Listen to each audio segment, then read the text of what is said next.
What is good, everybody? Welcome to the Crossover Podcast here on the Gold Standard Podcast Network. I'm Rob Stats Guerrera. If you're new to the show, this is where we take a deep dive on the 49ers opponent of the week. This week, week 10, Jacksonville Jaguars on the slate. In order to help us learn a little bit more about the Jags, I'm very pleased and privileged to welcome in Mike Dempsey from 1010XL. What's up, Mike? Hey, Rob. First time it's been a privilege for anybody to have me on, but I appreciate the sentiment. Mike is the game day host on the Jags Radio Network, as well as host of Jags Today on 1010XL. So there's no one better to talk to than you. First question, just what is the perception of this game from Jags fans and the Jaguars themselves? It's obviously a big one, right? But I think if you look at the Jags schedule this year, they've already lost to Houston. So that's a massive game coming up on the road in a few weeks. And they've got Cincinnati at home on a Monday night. They've got Baltimore coming in on a Sunday night. So this schedule, when it was laid out, this was among a lot of really big games, including Kansas City and Buffalo, which have already been played.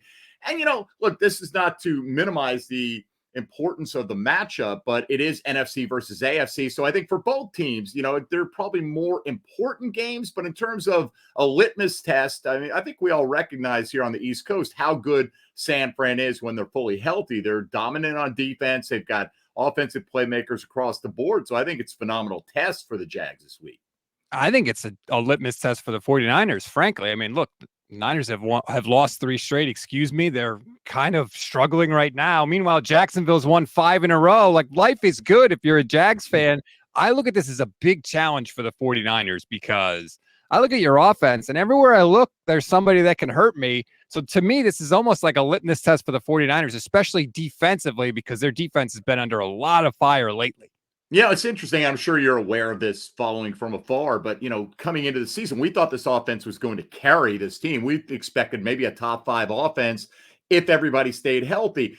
I don't think people outside of the fan base and organization realize what Zay Jones means to this offense. He's just one of those guys that won't put up the biggest numbers, but he helps unlock things for other guys. He's their primary deep threat. He's a big weapon for Trevor Lawrence in the red zone. He's been out for a while. He won't play this week, but no question, Trevor Lawrence is there, and he's not putting up eye-popping numbers, and nor is Calvin Ridley. Christian Kirk's having another really good season to back up the one he had last year when everyone thought he was overpaid. Evan Ingram's coming on much as he did at this point last year, and Travis Etienne is having a phenomenal year. I think the key for them, though, Rob, is on the offensive line. They get Walker Little back. He and Cam Robinson have played together on the left side, with Robinson coming off his suspension to take over left tackle. Little moved inside to guard. They played a series and a half together before Walker Little went down. He was officially cleared to return for the last game, but didn't play, but they expect to have him in the starting lineup. So this is their preferred 5 for the first time that they'll have all year, knock on wood, provided they stay healthy throughout this game. So how will Jacksonville then attack this 49ers defense? Well, that's a good question, because I think the primary thing is you got to make sure that this defense isn't ripping apart your game plan with their pass rush. I find it interesting just looking at the raw sack numbers, the amount of pass rush that San Francisco brings to the table. We are well aware of that, and we are well aware of what you've added in recent days with Randy Gregory and Chase Young. But, Nick Bosa and those defensive tackles never get the love, but they can push the pocket. So I think the Jags are going to do what they've done all year, or at least try to, which is be balanced. Let Etienne get his touches. He came into his last game leading the NFL in touches, had 20+ in that one heading into the bye week. I do think they want to regulate that a little bit in the second half. You don't want to end up with this guy getting 380 to 400, but I think they'll try to be a balanced team. It's not been the Trevor Lawrence show in terms of fireworks this year, but I think that's kind of what it is. They're a team that's relied on their defense and hopefully limiting turnovers in the second half of the year. That's been a big issue for them at times this year, and they're well aware that San Fran's defense could be very opportunistic. So I know that sounds boring, but I think you're going to get, a very balanced approach. I think you're going to maybe see them attack a little bit in the slot. I think Isaiah Oliver has struggled at times. So I think Christian Kirk will probably be busy in this football game. He's going to primarily be the guy lining up in the slot. So if you're looking for one guy to focus your attention on. And not that I'm trying to give the 49ers a game plan. I'm sure they've watched the film, Rob.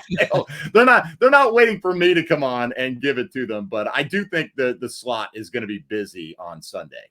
Yes, if you need a completion, just throw it to anybody that Isaiah Oliver is supposedly covering, and I promise you it's going to work. Let me flip it around. For the Niners, their whole thing is running the ball. The whole offense is set up to run the ball and do play action off of that, and they have not been able to run the ball the last 3 weeks. They have really struggled, and it's really slowed down their offense. That's why they've only scored 17 points in each of the last 3 games. If I say the Niners have to run the ball, is that going to work against the Jags? Well, I think if you have to run the ball, I think the Jags would probably feel good about that because they've been exceptional against the run this year. And, we all know how game flow can dictate some of this. You get leads in the second half and teams are more inclined to pass. But, I mean, look, they played without Devon Hamilton most of the year. They think he's their best down lineman. So they're getting him back. They're very healthy in the front seven for the first time this year. Foye Oluokun has to make the Pro Bowl. I mean, this guy has done nothing but lead the league in tackles for the last 3 years, and he's making big plays this year as well. Trayvon Walker's not putting up huge sack numbers, but he can be a force setting the edge against the run. Josh Allen, for a pass rusher, is really good in that department as well. So I would think the Jags would be very happy if the 49ers try to come out and, kind of have a prove it. We're going to run it, whether you like it or not, because they've been really good in that regard defensively. So I told you the weakness for the Niners being Isaiah Oliver. If there is a weakness that Kyle Shanahan can attack on this defense, where is it? Well, I mean, pass rush beyond Josh Allen has not been consistent. So, if you can block him, I think, that's a good starting point right there.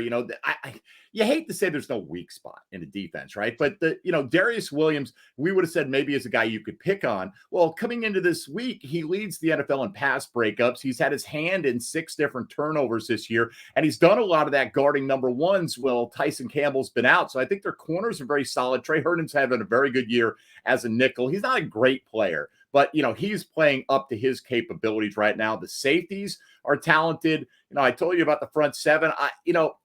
Maybe coverage on guys coming out of the backfield, which is where we know the 49ers can be deadly, right? There's nobody better in the NFL than Christian McCaffrey, getting him in space, running routes. So I think it's going to be interesting if they motion McCaffrey out of the backfield and get him up on the line of scrimmage, how the Jags are going to deploy their defense. Devin Lloyd's gotten a lot better in coverage this year, but I wouldn't say that's a strength of the team. If he gets matched up, that's what I would be most concerned with from the Jags from a defensive standpoint. That's the first thing you've told me that actually makes me feel a little good. I was going to ask you about injuries, but it sounds like from what you've said, the reinforcements are coming for Jacksonville off the bye. Yeah, well, that's what Doug Peterson is telling us, right? And, again, Walker Little on the offensive line, check.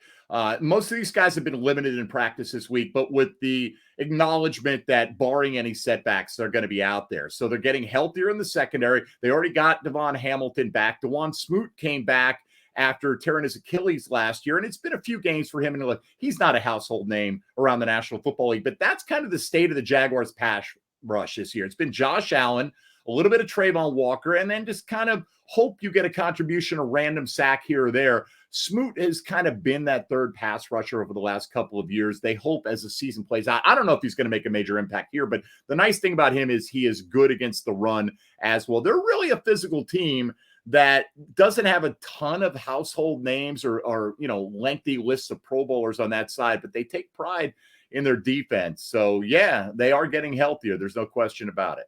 Wait, you're telling me Trent Baalke built a big physical team? No way. Shocking, right? And look, we can debate whether he made the right selection. Look, nobody wants Trayvon Walker to succeed more than Jaguar fans. And that, the media is like that as well. If you cover a team, you want them to have success. But you have to acknowledge that he's not the best pass rusher out of that class. And when you have the choice to take an outside linebacker, basically, or a guy you're going to play at outside linebacker with the number 1 pick, and Aiden Hutchinson and Kayvon Thibodeau are outperforming him in getting quarterbacks on the ground, there are going to be questions about this guy. But yeah, we all know Trent Baalke is a traits drafter. He loves them big. He loves them physical. Sometimes it's worked out. I think overall, he's done a pretty good job here, despite the fact that the fan base I don't know, maybe a year and a half ago, you wouldn't have found 1 in 10 that wanted anything to do with Trent Baalke. But winning changes that, obviously, and he's getting swept up in the good feelings right now.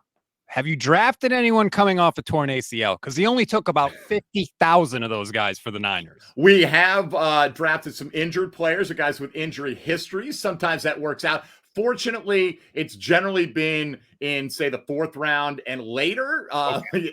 So you can take some chances on the back end, but that is a source of frustration for a certain segment of the Jags fan base. Like, hey, Ventrell Miller's the guy who was banged up at the University of Florida. Guess what? He misses his entire rookie season due to injury. So, sometimes you roll the dice, though, in Trent's favor and you hit, but those are the ones that make you say, Really quick, last question, and I want you to be totally honest because I have a take on something, and I want to see if you end up backing it up. Sure. The best coach on the field Sunday is? I got to back my guy, Doug Peterson, man. I mean, it's funny. Our station was talking about that a little bit today. Kyle Shanahan was, moments away from winning his own Lombardi trophy. We all know how that went, blowing a 28-3 lead, in part due to Shanahan's decision-making. Look, had Brock Purdy stayed healthy last year, maybe they'd have one under Shanahan in San Francisco. But Doug Peterson has one, and he has one with Nick Foles leading the way in the postseason. So I think that gives him a lot of cachet. And I think if you really, and I know, touchy-feely doesn't play in the national media, and it should, right? But Doug Peterson had this team believing at 2-6 last year that they could still turn it around and win the division. I know that's a lot of coach speak and, a lot of lip service. You always get that. But I don't think they got the results last year if they didn't have that. So right now, basically, he's got proof in performance. So he can say anything he wants to that team, and they're going to believe him that he knows the formula to get them where they want to go. So, yeah, I'm going to back Doug Peterson. Absolutely. I 1000% agree with you. I feel like Doug Peterson does not get nearly enough credit for his Super Bowl ring. It was all Frank Reich or somebody else. It's really weird to me. The dude has a Super Bowl ring that he won with Nick Foles when Tom Brady threw for 500 yards in the game. I agree. I think it is Doug Peterson. Well, you know what? It really, no matter who wins this game, that's not going to prove anything. Why don't we settle this one again, like February 11th, if you're free in Vegas? Hell yeah. From your lips to God's ears, sir. Thank you very much for the time. Mike Dempsey, you can catch him on 1010XL. You could follow him on Twitter at MD_1010XL. Really appreciate you making us smarter about the Jacksonville Jaguars. Anytime, Rob. Thanks for having me.